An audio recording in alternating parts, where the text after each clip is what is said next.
يا مساء الخير اللي هيشوفونا بالليل، يا صباح الورد اللي هيشوفنا الصبح. النهارده جايه اتكلم معاكم زي ما قريته في عنوان الفيديو، ايه اسرع طريقه تدمري بيها شغلك الكروشيه او التريكو او الهاند ميد المكرميه، اي نوع من انواع الشغل اليدوي عموما. احنا يا جماعه عندنا سمعه سيئه بتسبقنا بالناس اللي مش بروفيشنال، اللي بتتعلم من فيديو وتجري تنفذ وتقول انا اقدر اعمل، انا وي ويك ويك ويك ويك ويك بصوت الليمبي، وفي الاخر مدمريننا. فاحنا بالتالي ايه هي الحاجات بقى اللي احنا نبعد عنها عشان ما ندمرش شغلنا؟ هنعدهم مع بعض بسرعه. الفيديو ان شاء الله هيكون قصير بس مفيد جدا. وما تنسوش لايك وشير، ولو مش مشتركه اشتركي على القناه عشان تعمل فايده لكل الناس وعشان انا كمان استفيد زي ما بفيدكم. اول حاجه، اول ما يجيلك العميل ما تديهوش اي وعود كاذبه. اي وعود كاذبه خسرتيه وخسرتي محيطه. العميل ده بالنسبه لك مش فرد، العميل ده بالنسبه لك مجموعه افراد، هو وبيته وضيوفه اللي بيدخلوا عنده والناس اللي بيتكلم عنك عليهم، محيطه. ده العميل دايره محيطه.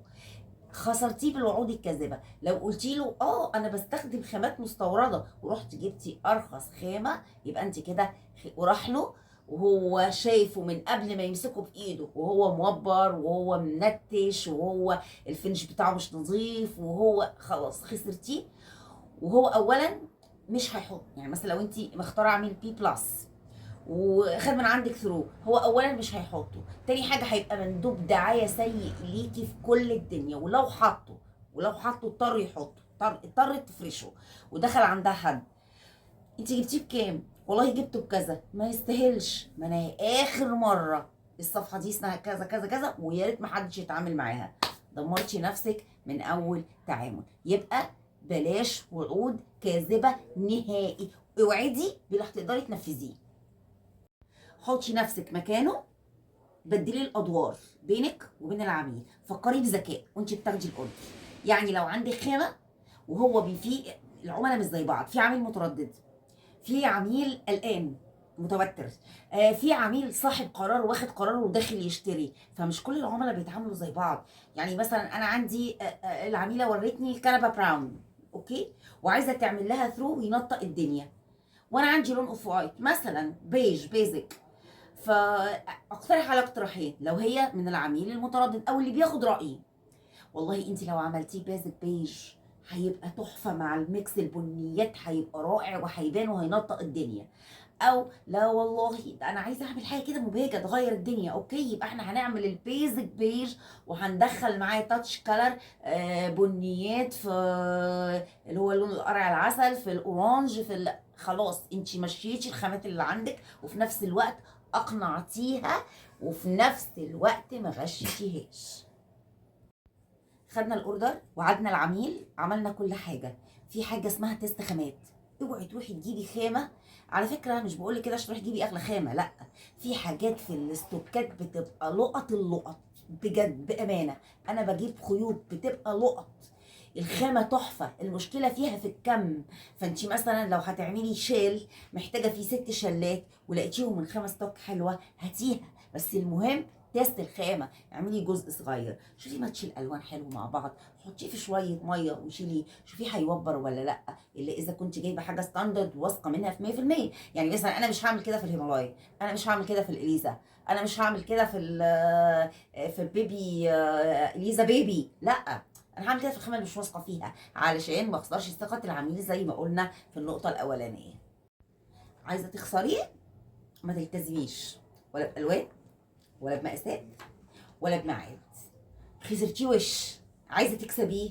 العكس بقى، الالوان اللي طلبها لازم ولابد من كل بد تعمليها بالظبط بدل وعدتيه، او هتقربي المسافات بينك وبينه. زي مثلا هي مختاره درجه معينه قوي، الناس اللي بتبقى العميل الواثق في نفسه وعايز حاجه معينه قوي، فانت بتخشي له تقولي له بص انا ما لقيتش الدرجه دي، بس الدرجه دي قريبه قوي، فرق درجه بينها وبين، ايه راي حضرتك؟ يبقى كده انت مع استشاره معاه بحيث انك ما تحطيهوش قدام الامر الواقع.